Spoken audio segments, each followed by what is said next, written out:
YouTuber से लेकर ना एक छोटा से छोटा मीडिया से लेकर उनके आर्मी चीफ तक को आग लगी हुई है। उनको नींद नहीं आ रही है। हाँ जी, कि इतनी ज्यादा इन्वेस्टमेंट, इतने ज्यादा पैसे, इतना कुछ करने के बावजूद हमने पूरा कंट्रोल संभाले रखा था वो हसीना वाजिद के जरिए। हाँ। वो उस पर बांग्लादेश पर अभी हमारे हाथ से निकल रहा है। पाकिस्तान और बांग्लादेश दोबारा दो भाई इकट्ठे हो रहे हैं, ये कैसे मुमकिन कैसे है? वो नींद मतलब बावले हुए पड़े। अपने राष्ट्रपिता को ही बदलने की मांग उठने लगी। शेख हसीना के सत्ता से हटे और देश छोड़ने के बाद मजबूत हुए कट्टरपंथी अब पाकिस्तान के नाम की माला जप रहे हैं। और अब वारंटी है अपने मुल्क की जो सिक्योरिटी है उसको मेक श्योर करने के लिए अगर आप अपनी फौजी ताकत का मुजाहरा करते हैं, क्योंकि अब कोल्ड वार का टाइम है, हम इस बात को तस्लीम करते हैं, लेकिन आपको अपने आप को ज़हर भी करना होगा कि अगर कोई हमारे मुल्क में दखल अंदाजी करता है, अगर कोई ये समझता है कि हमारे मुल्क को जो है वो इन्वेड कर सकते हैं, तो हम एक ताकत हैं, हम एक पावर हैं और हम उसे जो है एक मुंह तोड़ जवाब दे सकते हैं। और ये रिपब्लिक डे पे इंडिया ने अपनी आर्मी की पावर दुनिया को दिखाई है। देखिए, अगर वो ना भी दिखाता तो भी दुनिया को इस टाइम मैं आपके एक चीज में क्लियर कर दूं कि इस टाइम जो जंग है वो हथियारों से, हेलीकॉप्टर से, फौजों से नहीं है। इस टाइम इकोनॉमी की जंग है और दुनिया के अंदर इंडिया ये साबित कर चुका है कि उसकी एक मजबूत इकोनॉमी है और वो किसी भी किस्म के हालात को टैकल कर सकता है। इंडिया की तरक्की देखी आपने, इंडिया कहाँ पे चला गया है? अभी ये डोनाल्ड बात पूरी करने दे। पहले मौलाना साहब मेरी बात से सुन लो। ये डोनाल्ड ट्रंप को आपने देखा क्या वो सदर बना है? तो वहाँ पे हमने देखा लाइन में सबसे पहले जो इंडिया का वजीर खारजा है वो बैठा हुआ था और बाकी दुनिया को भी पता, हमने फ्रंट पे वो बैठा और बाकी दुनिया के सदर जो है वो दूसरी लाइन में बैठे थे। हमारी बात करें, हमारे मिनिस्टर का हमारे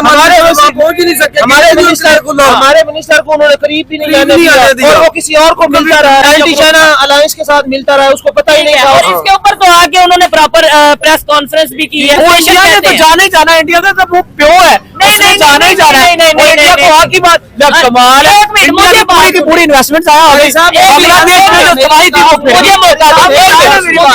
ट्रंप कौन है? प्योर साडा बाहर में जाए ट्रंप चूड़ा है वो। ये आपने कहा इकोनॉमी की जंग है। अगर हम इकोनॉमी की बात करें, दुनिया की 5th लार्जेस्ट इकोनॉमी है, तीसरी बनने जा रही है, ठीक है। और ये जो मुल्क है ये हमारा पड़ोसी है, ये वाघा बॉर्डर हमारे बिल्कुल आसपास है। इतनी बड़ी इकोनॉमी से हमने खुद को 2019 में एग्जिट कर लिया और कश्मीर के नाम पर हम कहते हैं भाई इंडिया और पाकिस्तान कभी एक पेज पे नहीं आ सकते क्योंकि हमें कश्मीर चाहिए। और वो कहते हैं ठीक है कश्मीर चाहिए तो फिर लेके दिखाओ हमसे। तो इस तरह हमने इतनी 25 करोड़ आवाम को जिस तरह हम इकोनॉमिकली सफर कर रहे हैं, आपको क्या लगता है हमारा ये एग्रेशन अगर इंडिया को लेके ऐसे ही रहा, वो तो बड़ा मुल्क बन गया आप कह रहे हैं, तो नुकसान तो हमेशा छोटे को ही पहुंचता है ना। फिर सबसे पहली बात यह है कि हमें 1947 के बाद वो जो ने लिया है, मेरे ख्याल में ये किसी ने ये कहा है कि पाकिस्तान जो है अलीगढ़ के लोंडू की शरारत थी। अब मसला ये है कि पाकिस्तान तो बन गया, फिर इंडिया की ने भी इंडिया बना, दोनों एक साथ आज़ाद हुए। इंडिया आज़ाद हुआ, पाकिस्तान बना। हाँ, पाकिस्तान बना। नमस्कार दोस्तों, कैसे आप लोग? आशा करता हूँ आप लोग स्वस्थ होंगे। हमारे चैनल में आपका स्वागत है। इसी तरह हमारे वीडियो को लाइक करिए, सब्सक्राइब करिए और बेल आइकन जरूर दबाइए और हो सके तो उतना शेयर करिए। तो ज्यादा समय ना लेते हुए चले वीडियो स्टार्ट करते हैं। Let's begin. ऐसी कोई खबर नहीं है कि उन्होंने हमारी मिलिट्री एड बंद कर दी हो या यूएसए एड जो आप कह रहे हैं बांग्लादेश की बंद की है। अगर वो बंद कर भी देंगे तो हमारा क्या जाता है? अच्छा, बंद तो फिर ऐसे तो आपको ये भी कहना चाहिए कि हमारा क्या जाता है, हम आईएमएफ के पास नहीं जाएंगे, हम वर्ल्ड बैंक से पैसे नहीं लेंगे। वो तो कर्ज है ना, एड वो होती है ना कि उसने एड वापस थोड़ी ना लेनी है, वो तो कर्ज है, कर्ज तो वो वापस लेते हैं और डबल लेते हैं पैसे। अच्छा, अगर कर्ज है ना, चले ये अच्छी बात है। अगर ऐसी जाए हमारी एड बंद करता है, बंद करे, हमें एड की जरूरत नहीं है। नहीं, हमें जरूरत ही नहीं है। हमें भूख कौम को भी भिखारी बनाया हुआ, बेजमीर किया हुआ, किसी चीज की जरूरत नहीं है। ठीक है, हम तो उस नबी अलैहिस्सलाम के मानने वाले हैं कि जिन्होंने पेट पर पत्थर बांध लिए थे। अच्छा, तो हम गैरत वाले हैं, नहीं है, हमें एड की जरूरत नहीं है। हमारे जो प्राइम मिनिस्टर अगर कहीं पे जाके कहते हैं कि बैंक अकाउंट जो मांगने आए, हेल्प लेने आए, जिनकी फितरत ही भिखारी हो, वो कैसा कर सकता है? इन्होंने तो कौम की तर्जुमानी करनी होती है और जाके वही तो प्राइम मिनिस्टर है और एक साइड पे कहते हैं हम गैरतमंद है ना, वो बदकिस्मती है ना। अच्छा, चले ये एक बात तो होगी। मुझे ये बताएं क्या वजह समझते हैं बांग्लादेश और पाकिस्तान के जो रिलेशन बेहतर हो रहे हैं, इसके ऊपर आप क्या कहना चाहिए? इसका क्या फायदा, क्या नुकसान और किसको फायदा किसको नुकसान है? पाकिस्तान को, बांग्लादेश को या किसे नुकसान? देखें, पाकिस्तान और बांग्लादेश के जो रिलेशनशिप है ना वो अल्हम्दुलिल्लाह बेहतर हो रहे हैं। अच्छा, पिछले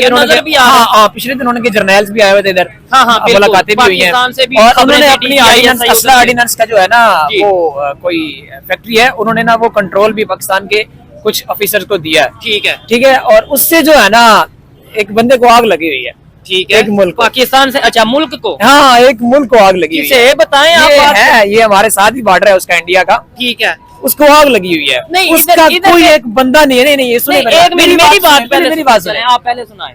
उसका कोई एक बंदा बता दो जो इस वक्त सुकून में हो। अच्छा। उनका छोटे किसका? से छोटा यूट्यूबर से लेकर ना, एक छोटा से छोटा मीडिया से लेकर उनके आर्मी चीफ तक को आग लगी हुई है। उनको नींद नहीं आ रही इंडिया के आर्मी हाँ चीफ? जी, कि इतनी ज्यादा इन्वेस्टमेंट, इतने ज्यादा पैसे, इतना कुछ करने के बावजूद हमने पूरा कंट्रोल संभाले रखा था वो हसीना वाजिद के जरिए। हाँ। वो उस पर बांग्लादेश पर अभी हमारे हाथ से निकल रहा है। पाकिस्तान और बांग्लादेश दोबारा दो भाई इकट्ठे हो रहे हैं, ये कैसे मुमकिन, कैसे है? वो नींद मतलब बावले हुए पड़े हैं वो। ठीक है, यानी इनका ये कहना है कि इंडिया का जितने भी जर्नलिस्ट हैं, जितने भी यूट्यूबर हैं, जितना भी मीडिया है, रो रहे हैं, रो रहे हैं। नहीं, इसकी आप ये कह रहे हैं ना रो रहे हैं, मेरे पास तो कोई ऐसी अथेंटिक खबर नहीं आई। क्या? अच्छा, ये भाईजान हमेशा ये कहते हैं मैं दिखा देता हूँ, आज आप दिखाएं। नहीं, चले दिखाएं। अच्छा मैंने दिखा दिया तो फिर आप वो दिखा बात होएंगे कि नहीं, नहीं, मेरा मुंह क्या, मैं तो सवाल कर रहा हूँ, देखने वालों को पता देखने चलेगा वालों ना, के लिए देखने बता वाले रहा हूं, कमेंट मैंने करेंगे। proof आपको दिखा चले दिया। देखते हैं, क्या आप जो लोग इन्हें पहले कभी वीडियो में देखा हुआ, ये हमेशा कहते हैं मैं दिखाता हूँ, फिर proof कहते हैं कि दिखाता मैं हूं, दिखाऊंगा, proof अभी दिखाता दिखाएं। अस्सलाम वालेकुम। जी वालेकुम अस्सलाम कैसे भाई। आप दिखाएं, दिखाएं। ठीक ठाक ठीक सर, आप ठाक है, सुनाएं। मैं भी ठीक ठाक। बात ये हो रही है, डिस्कशन ये हो रही है मैंने कि बात सुनी है सर। हाँ, सुनिए, ये अच्छा चलें जी, पहले इनका सुनते हैं, ये दिखाएं, लाएं, उनका निजाम बदलता है तो शेरों के नाम, इमामतों के नाम। दिखाएं आप, ये खुद ही देखें, दिखाएं। ये इंडियन मीडिया ही है ना, ऊपर चैनल का नाम भी है, ठीक है, ये सब कुछ है। अब अपने राष्ट्रपिता को ही बदलने की मांग उठने लगी। शेख हसीना चले मैं इसे प्रॉपर लगाऊंगा। ये आपको मिल गया है। अब आपने अपनी ऑडियंस को दिखाना है ये सब कि वो किस तरह रो रहे इंडिया। नहीं, देख रहे खबर ना? दे रहे हैं, नहीं, मुझे रो खबर रहे दे हैं। रहे हैं, रोना ही होता है ना, चले, इसके और ऊपर उनके पास बात खबर ही कोई नहीं चले, है। आए। साथ हम दोनों को इस बहस में नहीं जाते। ठीक है। अब जब ये दो रियासतें इस दुनिया के नक्शे पे आ गई, अब वहाँ जब नेहरू वजीर आज़म बना, उसने सबसे पहला तरीका ये किया, जो कॉलोनियल सिस्टम था फौज के अंदर, हाँ। उसको ख़त्म किया। बिल्कुल। फौज को उसने डी पावर किया, फौज के पास वो पावर नहीं। हमारे मुल्क में ये हुआ, ये जो इकानमी से बात की थी और फिर आपने कश्मीर से लेट के, हमने पहला मार्शल लॉ, दूसरा मार्शल लॉ, तीसरा मार्शल लॉ, चौथा मार्शल लॉ, हमने 4 मार्शल लॉ देखे। लेकिन बदकिस्मती हमारे देखे हम कहते हैं कि मार्शल लॉ में मुल्क अच्छा चल रहा था। ये इसके पीछे भी एक साजिश है। हमने हमारे जो मीडिया है, क्योंकि ऊपर एक जो है इन्फ्लुएंस रहा है, हमने आम आदमी को ये पोर्ट्रे किया है कि ये जो सियासतदान है, ये जो जमहूरियत है, ये निकम्मे लोग हैं। हम जो इंटर पास लोग बैठे हुए हैं बंदूकों वाले, हम जो है ज़्यादा तो क्या आप इंडिया को अपना दुश्मन मुल्क मानते हैं? मैं बाहैसियत पाकिस्तानी को अगर पूछें तो मैं नहीं समझता हूँ कि इंडिया को हम दुश्मन समझे। दुश्मनी उससे होती है जो आपके लेवल का हो। और क्या बात कर दी आपने? इंडिया हमारे से बहुत मजबूत मुल्क है। हाँ। हमें ये चाहिए इकानमी को हम इंडिया के साथ अपने अच्छे ताल्लुकात रखें, क्योंकि इंडिया एक पावर बन चुका है, इसे तस्लीम करना होगा। कश्मीर के मामले के ऊपर भी हमें उन्हें निगोशिएशन करना चाहिए। इधर भपक्यू से कुछ नहीं होता। मैं इधर जो है यहाँ के DC को कह दूँ कि तू आ, मैं तुझे देख लेता हूँ, तो फिर वो देख ही लेगा ना। तो हम ऐसे ही गिदड़ भपकियाँ लगा रहे हैं। अगर निगोशिएशन होती है, डेमोक्रेसी है, तो आप उनसे बात करें। इंडिया में कहते हैं लाहौरी चूरन बेचते हैं ये, इसको थोड़ा एलेबोरेट करें, कहना क्या चाहिए? मतलब कि करना कुछ नहीं है, बड़ी बड़ी फेंकने, कहते हैं लाहौरी चूरन बिक रहा है। ये इंडियन हमारे बारे में हाँ, कहते हैं। हाँ। तो अब अगर कोई सच कहता है तो हमें इतराज नहीं है, ठीक ही तो कहते हैं।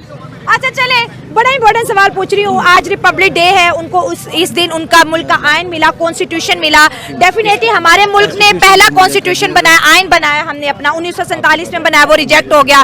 फिर 1953, 1954 में बनाया, वो रिजेक्ट हो गया। फिर 1973 में बनाया। आज तक लड़ रहे हैं पार्लियामेंट में कि आयन में तरमीम करो, आयन में अमेंडमेंट करो, ये आयन ठीक नहीं है। तो वो अपने आयन को बना, और आज उन्होंने एक दुनिया के सामने चीज रखी है कि इंडिया दुनिया की सबसे बड़ी जमहूरी पावर है, मदर ऑफ डेमोक्रेसी आज इंडिया है। तो